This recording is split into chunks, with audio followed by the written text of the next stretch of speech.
Card দিয়ে দিয়েছি, সেই সিম কার্ডটি আমরা মোবাইলে ব্যবহার করলে বলি সিম কার্ড। আর আমাদের মাথার মধ্যে আছে, তার জন্য ইংরেজিতে বলা হয় ব্রেন, বাংলায় বলা হয় জ্ঞান, আর আমার আল্লাহর ভাষায় বলা হয় ইলমে কালিলা। আমাদের মাথার মধ্যে আছে, তার জন্য আল্লাহর ভাষায় বলা হয়েছে ইলম।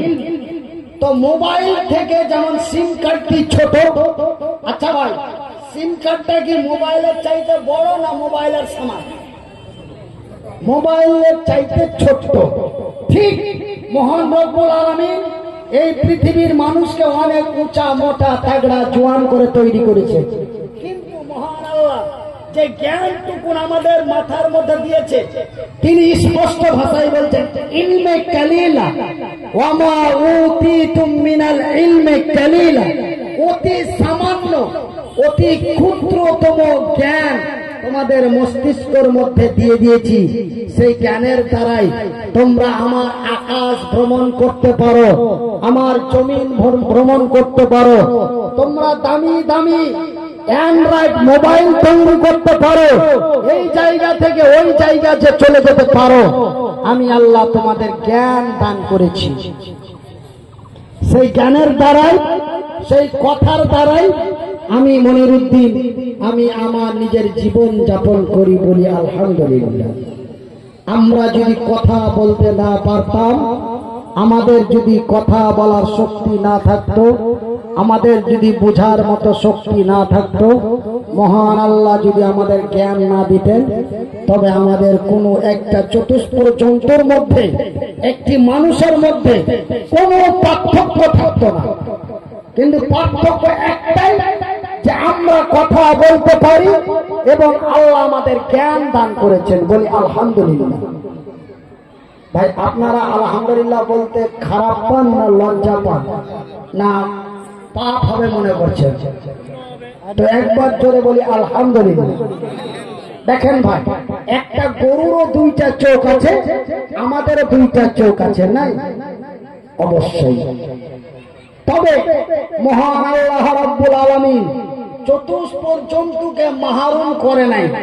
তাদের কথা বলার শক্তি না দিলেও তাদেরকে আমার আল্লাহ আওয়াজ দিয়েছে, তারা আওয়াজ করতে পারে, বলি সুবহানাল্লাহ।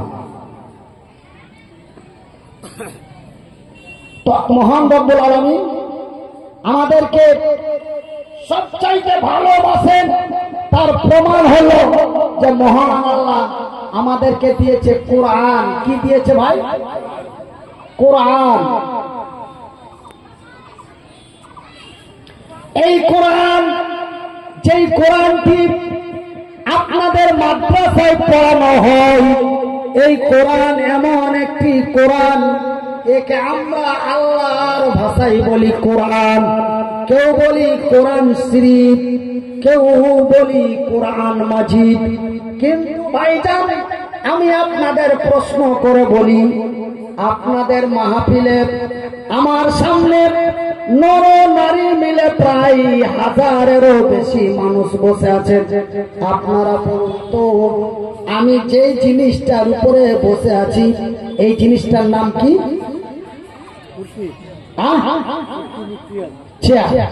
তবে এটা কোন ভাষা? চেয়ার ভাষাটা কোন ভাষা? ইংরেজি ভাষা।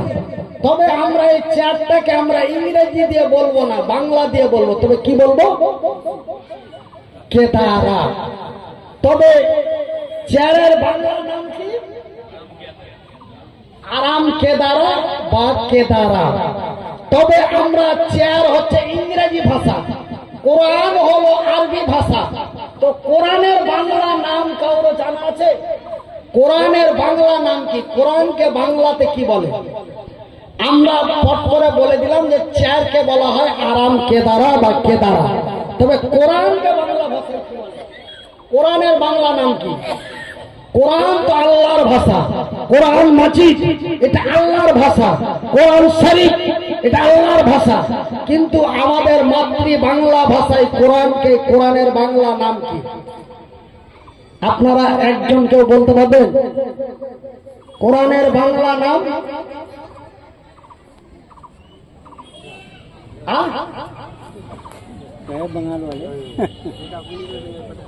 কোরআনকে বলা হয় শেখা। কোরআনের নাম হলো ফুরকান, কোরআনের নাম হলো কিতাব। কিন্তু কোরআনের বাংলা নাম কি?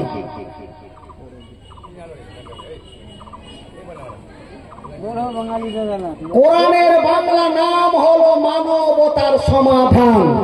কোরআনের বাংলা নাম মানবতার সমাধান। এই কোরআন এমন একটি কোরআন, এই কোরআনের শিক্ষা যদি আমার মধ্যে না থাকতো, আমি মনিরুদ্দিন 1-2 করে 14 বছর মানুষের দ্বারে দ্বারে কষ্ট করে ভিক্ষা করে 14 বছর ধরে আমি যদি কোরআনকে রিসার্চ না করতাম, আমি যদি কোরআনকে না পড়তাম, কোরআন যদি আমার সিনায় না থাকতো, আমি মনিরুদ্দিন যদি কথা বলতে না পারতাম, মহান আল্লাহ আমাকে যদি বলার শক্তি না দিত, তবে আমার একটা চতুষ্পর জন্তুরও মর্যাদা থাকতো না। কিন্তু আমি মনিরুদ্দিন, মহান আল্লাহ আমাকে মানুষ রূপে তৈরি করেছেন এবং কথা বলার শক্তি দিয়েছেন, এবং সেই কথার দ্বারাই, সেই শব্দের দ্বারাই আমি মনিরুদ্দিন কোরআনকে হাসিল করেছি, কোরআনকে পড়েছি, কোরআনকে পড়ে শুনে বুঝে আজকে আমি মনিরুদ্দিন আপনাদের সামনে অসুস্থ অবস্থায় আমি দুটো কথা বলতে পারি। তার জন্য আপনারা আমার জন্য, আমার চেহারাটা দেখার জন্য, আমার মুখ থেকে দুটো কথা শোনার জন্য আপনারা চাতক পাখির মতো কাজকর্ম ছেড়ে দিয়ে এই খোলা আকাশের নিচে বসে আছেন। এর নাম হলো কোরআন। এই কোরআন এমন একটি কোরআন, এই কোরআন এমন একটি কিতাব, এই শেখা এমন একটি শেখা, এই কিতাব এমন একটি কিতাব। আপনি যদি বিশ্বাস না করেন, এই কোরআনের মতো কোরআন, এই কোরআনের মতো বই, বাইবেল, মহাভারত, পুরাণ, এমনি করে করে আল্লাহর আকাশের নিচে জমিনের উপরে, আল্লাহর আকাশের নিচে জমিনের উপরে প্রায় 150 কোটি বই আছে। কত বই আছে? এটা এমন কোন নির্ধারিত নয়, প্রায় আনুমানিক 150 কোটি বই আছে। কত কোটি বই আছে? প্রায় 150 কোটি বই আছে। কিন্তু কোন বইয়ের মালিক আমি মনিরুদ্দিন হরিশ্চন্দ্রপুরের মাটিতে বসে আমার পকেটের কলম দিয়ে লিখিত চ্যালেঞ্জ করব, কোন বইয়ের মালিক তার বইয়ের মধ্যে গ্যারান্টি সিল মারতে পারেনি। তার বইয়ের মালিক, সেই বইয়ের মালিক তার বইয়ে সে নিজেকে দুর্বলতা স্বীকার করেছে। বই লিখেছে একদম এমন বড়, এমন মোটা বই লিখেছে, কিন্তু বইটা লিখেছে, কিন্তু বইয়ের উপরে নিজেকে দুর্বলতা স্বীকার করেছে, নিজেকে প্রশংসা করতে পারেনি। কিন্তু এই মিসকিনপুর মাদ্রাসায় যে বইটি পড়া হয়, মিসকিনপুর মাদ্রাসায় যে বইটি পড়া হয়, আপনি বইটি আমার কাছে নিয়ে আসেন, আমি মনিরুদ্দিন আপনাদের দেখিয়ে দিচ্ছি। বইয়ের মালিক বইয়ের মধ্যে দুর্বলতা স্বীকার করেনি। আপনি চলে যান হরিশ্চন্দ্রপুরে একটি বই স্টলে যান, বই স্টলে যে বলেন একটা বই দাও, বলে বইয়ের নাম কি? বলে বইয়ের নাম ভৌত বিজ্ঞান। কোন বই? ভৌত বিজ্ঞান। দোকানদারকে বলবেন আছে? দোকানদার বলবে হ্যাঁ আছে। বলে বইয়ের দাম কত? বলে বইয়ের দাম হলো 200 টাকা। বলে একটা দাও। আপনি বইটি হাতে নেবেন, বইটি হাতে নেওয়া মাত্রই আপনি দেখতে পাবেন বইয়ের কপালে লেখা আছে ভৌত বিজ্ঞান। আমি মনিরুদ্দিন ভৌত বিজ্ঞানের ব্যঙ্গ করছি না, আমি এক্সাম্পল দিচ্ছি আপনার এখানে। এক্সাম্পল যাকে